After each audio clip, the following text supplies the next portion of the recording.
Welcome to part 3 of our series on making the lower nose bowl for Earl's Buttercup. This is part 3 where we're going to remove the lower nose bowl from the mold. Alright. Okay, here we are in Jeff's shop. I stayed away on purpose so he can get the hard part done, which is the best way to do fiberglass. And it's about ready to come out of the female mold.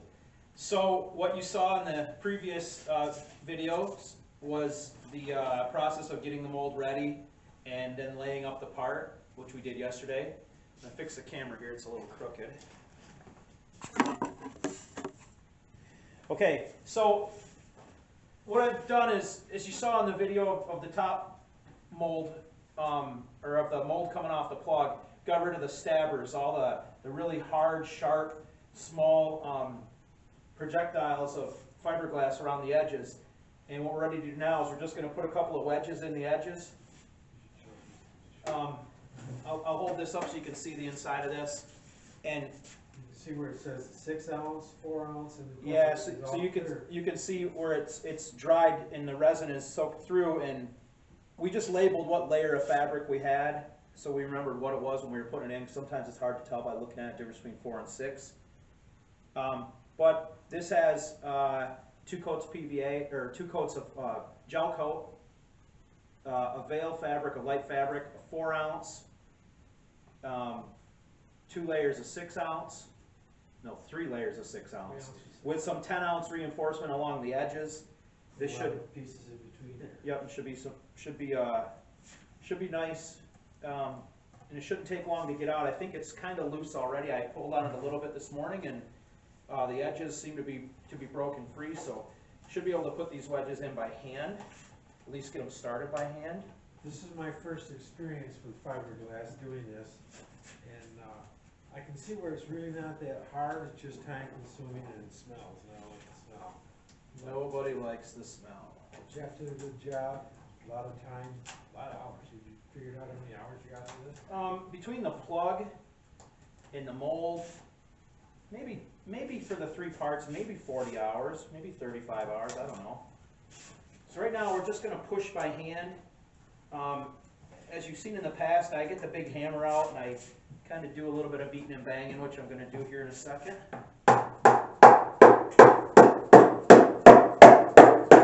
And you'll hear a definite change in the tone when it releases, like that. Hear that high pitch? That's the PVA giving up. That sounds like a snap, like a crackle, you know.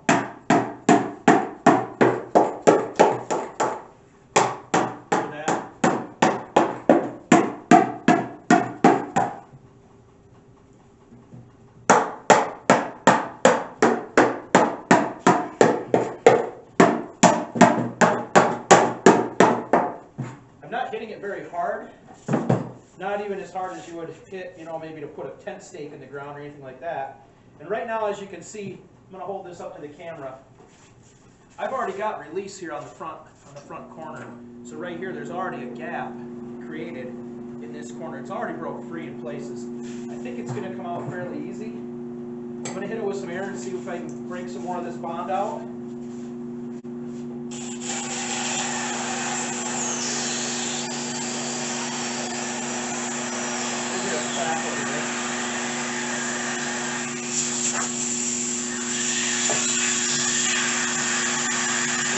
Flying out.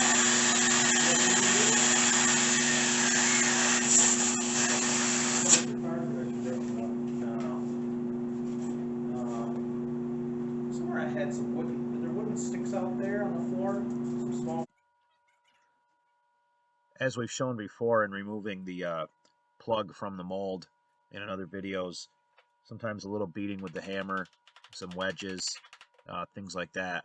I'm going to run this here at a little bit high speed, so it's not quite as taking up so much time and is boring for you, but you get the idea. You've seen this before. If you haven't, watch our other videos on making the mold.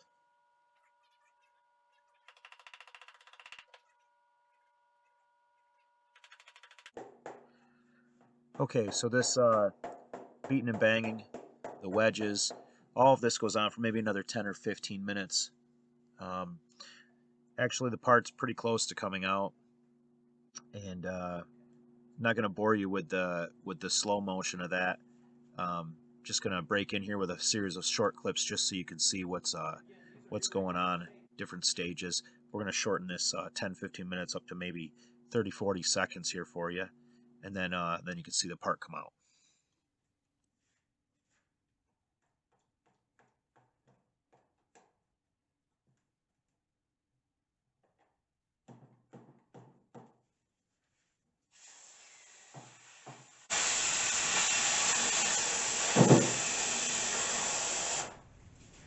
Okay, this front corner is free. This one moved, so it's free all the way around here. You can see that it's actually out of the mold right there. So I'm going to take these wedges out. We're going to work your corner. So you got it wedged good.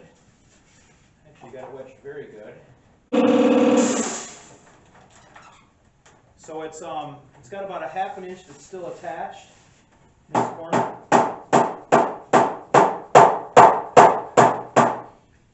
Just need a little bit more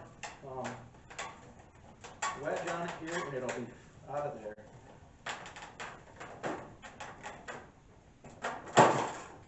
Okay. Good job, Earl. And it is free. Get our wedges out of here. Our mold looks okay. No issues there.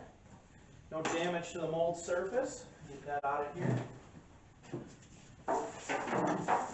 Okay. The PVA here. PVA adhered nicely to the part. Surface finish looks pretty good for the most part. We'll see where we had some small issues with the gel coat. Typical areas that we had on the other parts. Some spots here. Yep, down here was a problem child area. So that came out a lot easier than any of the other stuff that we've been doing. I think we're getting better at our mold prep. I think we understood the issue we're having with the gel coat now. I know what not to do. Which is why. So for those watching at home, one thing that can happen with gel coat if you don't apply it properly, and properly is in quotations, properly is hard to do, a lot harder than you think. The gel coat needs a minimum amount of thickness for it to be, I guess, stable when you apply a second coat of gel coat. So if you apply the gel coat too thin, or if you don't let it dry long enough, or if you let it dry too long, all those things can cause what they call alligatoring. In other words, the gel coat will wrinkle, it'll create bubbles in the surface, it'll give you a bad surface finish. Now, not the end of the world on these parts because they're going to be sanded and primed and painted and fit and trimmed and all that stuff, so that's not a big deal. But if you were trying to get a perfect finish for like your boat or something like that in your mold, then it would be a big deal, and you'd have to do some rework. Nobody wants to do that, the rework that is. So 10 to 20 mil thickness. If you don't know how to measure film thickness, look it up on the web. Get a wet film thickness gauge. Looks like a piece of aluminum with a bunch of squares cut out of every side of it. Pretty easy to use. Maybe I'll do a video where I show how to use one. I have not been using one on this gel coat, and I should be, because that way I would know exactly how my film thickness is and whether or not I'm okay or not, to avoid the alligatoring of the gel coat in the process here. So PVA doesn't have to be peeled off, it can be washed off. It's water soluble, so as soon as we feel like really cleaning this, we will just wash it. So I want to get the camera quick and just show kind of what we have for a little bit of surface finish issues on this part. That was up and then it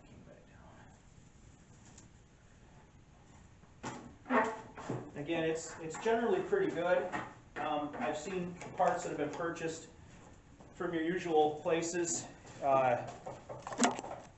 know, we'll pick on all of them: Spruce, Wag Arrow. What are the other places you can buy? Univer. Any place where you can buy maybe a fiberglass part. They'll all have generally some sort of small issue with them. Sorry here for the camera. So you can see here, there's this what we would call alligatoring, or a little bit of issue here with the gel coat. It is Like crinkle paint. yeah, it looks like crinkle paint. Yep, but it's purely a gel coat issue. This will be easy to fill in. I'll actually probably fill it with gel coat just to make it easy and uniform. Could be filled with resin, could be filled with polyester filler, and Bondo, whatever, anything you want to fill it with. But generally, I think the part is really nice.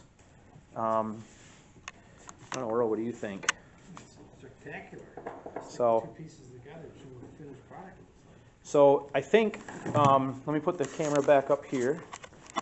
I think I have enough of the upper cleaned up, and the lower isn't, the edges on the lower overhang areas. We can take these and set it on there. It's probably going to be some trimming we're going to have to do to make it really fit nice. It's not bad right there. Pull that down a little bit in that corner. Will it rotate, or is it hung up? It's hung up on the fiberglass. But that is what we were trying to accomplish here. What do you think this weighs? 2.5 pounds? Yep, so the snout is gonna, You glue that on, or? yeah, we'll glue that on. So the snout will go in here. That's do gonna that. be fitted to the metal. Yep. And then it will, right? Yeah, we're gonna fit everything. We're gonna fit everything, get the clecos in it, and then drill some holes in this.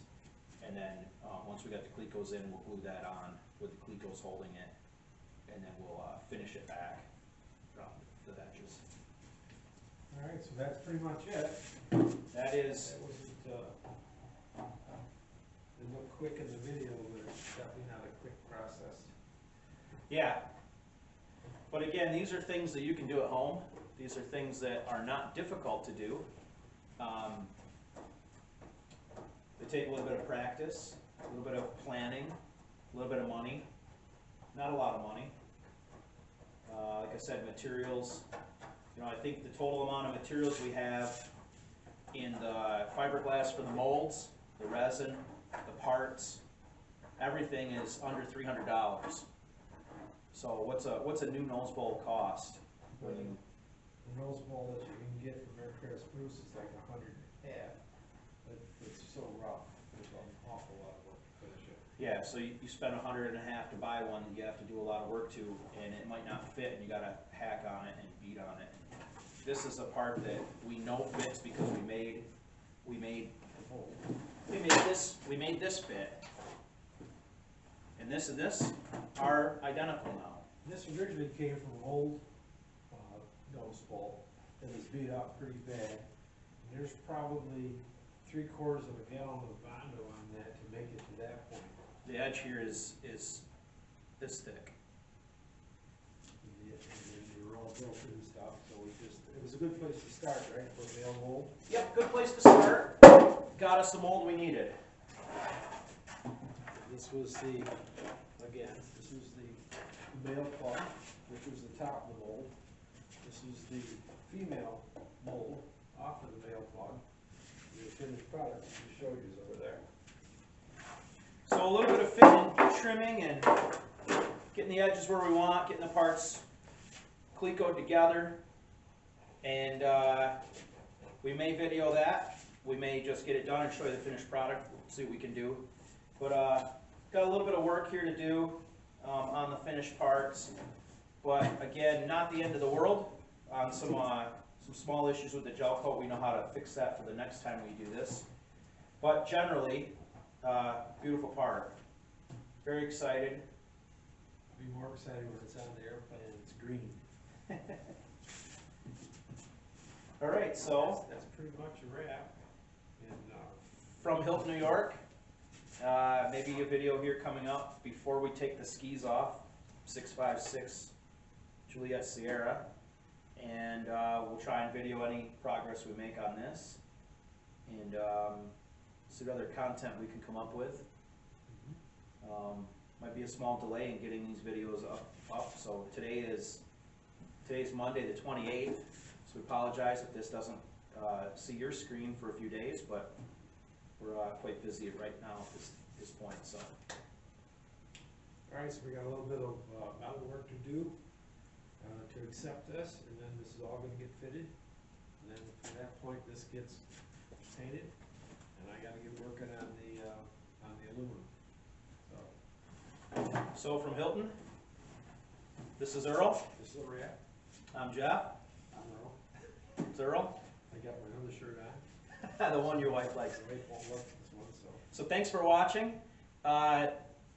Plans, looseair.com, call Earl. Facebook.com/Whitman Buttercup. Like, share, subscribe to the channel, and send us your comments. Send us some pictures of what you're working on. If you have any questions about techniques, what we're doing, advice, get a hold of us. Like I said, looseair.com, LUCEAIR.com, Facebook.com/Whitman Buttercup. And we'll probably be doing some welding videos That'd be good. along the way to keep this thing rolling. So we need input from you guys, so we know what you want to see. And we've got a lot of projects going at once, so at some point we can show you covering and fiberglassing and engine installation, engine mounts, that kind of stuff. So not in any particular order. All right, thanks for watching. Thanks, you. Take care.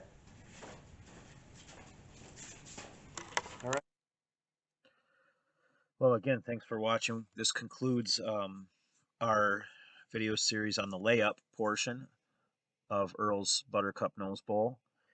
Again, like, share, subscribe. Please leave your comments. Check us out on Facebook.com/Whitman Buttercup, looseair.com. And again, we appreciate all your support, your views, and send us your feedback. Thanks for watching.